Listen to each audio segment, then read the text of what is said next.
Piecewise defined functions use different rules for different parts of the input.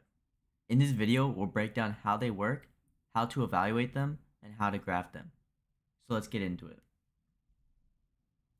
A piecewise function is made up of multiple expressions, each applying to a specific interval of x. So let's do an example. Let's say we are given the piecewise function f of x equals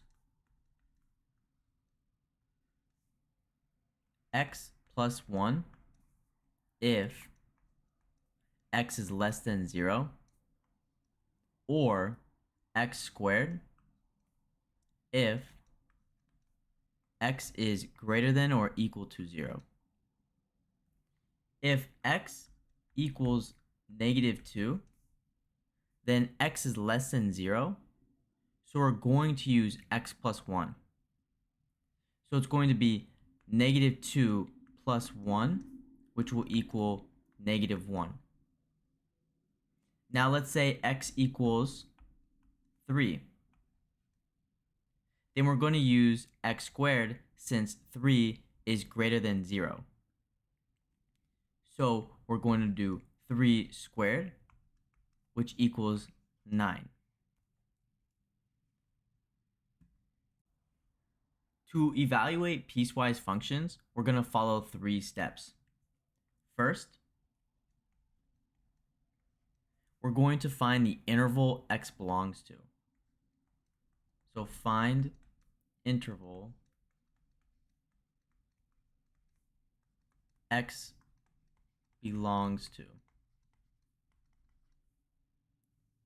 Then second, we're going to use the expression for the interval.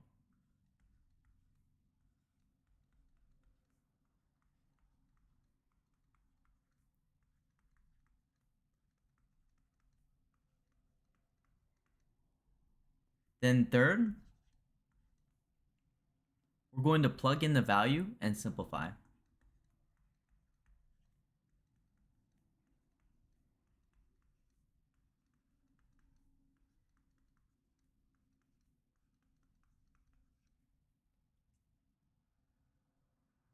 For every piecewise function, we're going to follow these exact same rules.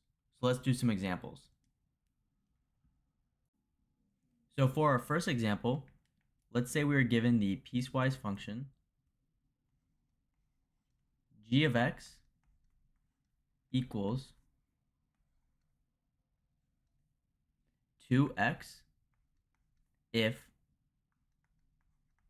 x is less than or equal to 1, or -x plus 4 if x is greater than 1. Now let's say we are given x equals 1 and x equals 3. For x equal 1, we know 1 is less than or equal to 1, so we're going to use the first expression, 2x. So it's going to become 2 times 1, which equals 2. Now for x equals 3, we know x is greater than 1, so we're going to do -x plus 4. So it's going to be -3 plus 4, which will equal 1. For our second example, let's say we are given f of x equals x squared minus 1 if x is less than 2, or 3x plus 1 if x is greater than or equal to 2. And we are given x equals 1 and x equals 2.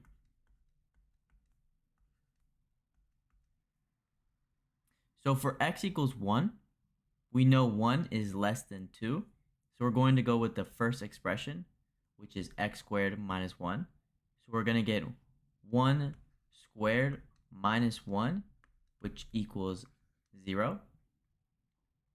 Then for x equals 2, that is greater than or equal to 2. So we're going to choose the second expression, which is 3x plus 1. So we're going to get 3 times 2 plus 1, which equals 7. Now let's look at graphing piecewise functions. There are 3 steps we're going to follow. The first step is we only graph over its specified interval.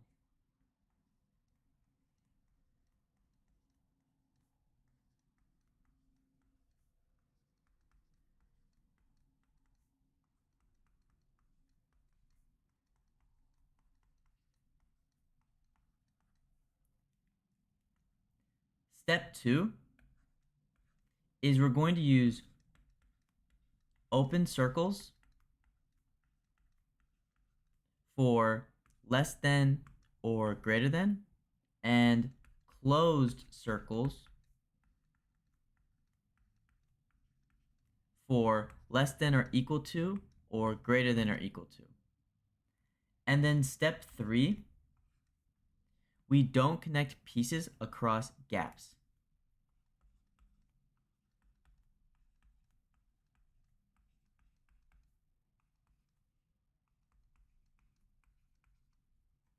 So now let's do some examples.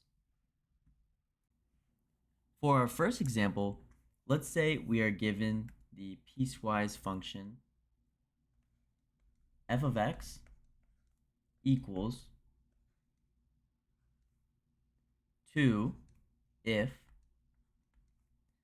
x is less than 0, or x plus 1 if x is greater than or equal to 0. So to graph this, for x is less than 0, the function f of x equals 2. So a horizontal line at y equals 2, only to the left of 0. So to graph this, we are going to use an open circle at 2, right here, and it's going to be a horizontal line when x is less than 0. Now for x is greater than or equal to 0, the function is f of x equals x plus 1, which that is a line with slope 1 starting at 0, 1 and continuing right. We're going to use a closed circle since it is greater than or equal to at 0, 1.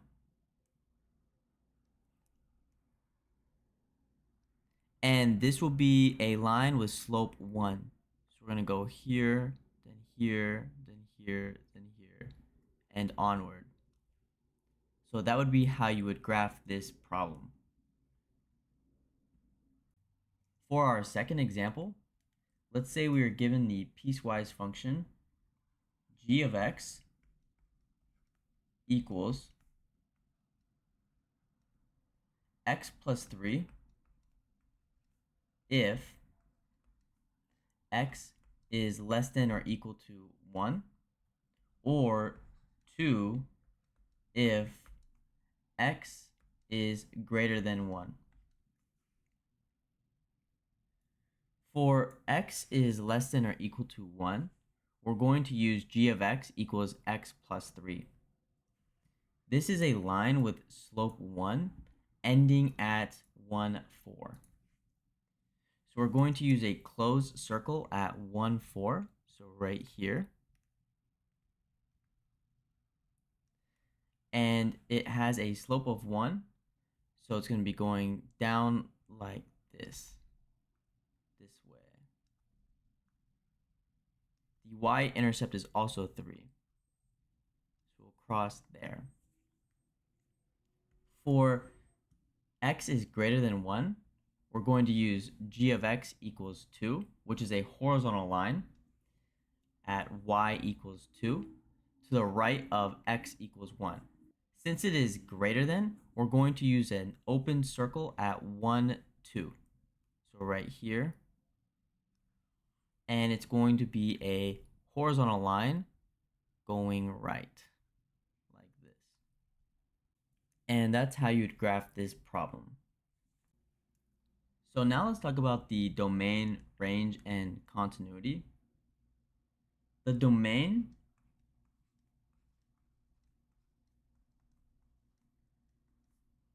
is the union of all x intervals.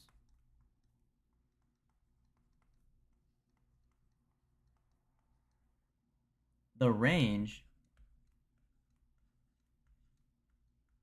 is all possible y values from all pieces.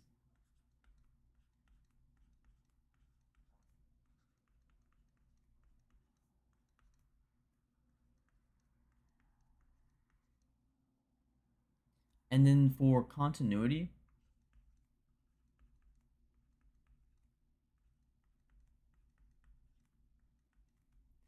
a function is continuous if there's no jumps or holes.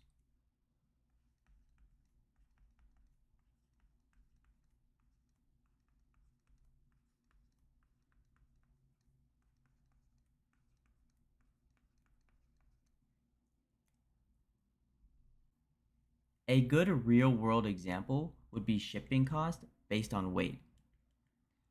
So let's say we had the piecewise function C of W equals 5 if the weight is greater than 0 but less than or equal to 1, or 10 if the weight is greater than 1 but less than or equal to 5, or 20 if the weight is greater than 5. So now, let's say we were wanting to ship a package and it was 0.5. It had a weight of 0.5. So C of 0.5 is greater than 0 but less than 1. So we're going to use 5. So it would cost $5 to ship. Now let's say our package weighed 3. That is greater than 1 but less than 5. So it's going to cost us 10. Now let's say our package weighed 6. That is greater than 5, so it's going to cost us 20.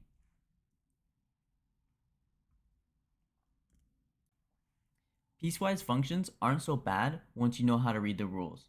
Just watch the intervals, mark open and closed circles, and practice on a few graphs. The more you try, the easier they get. Like the video if this helped, and subscribe for more videos. Thank you for watching.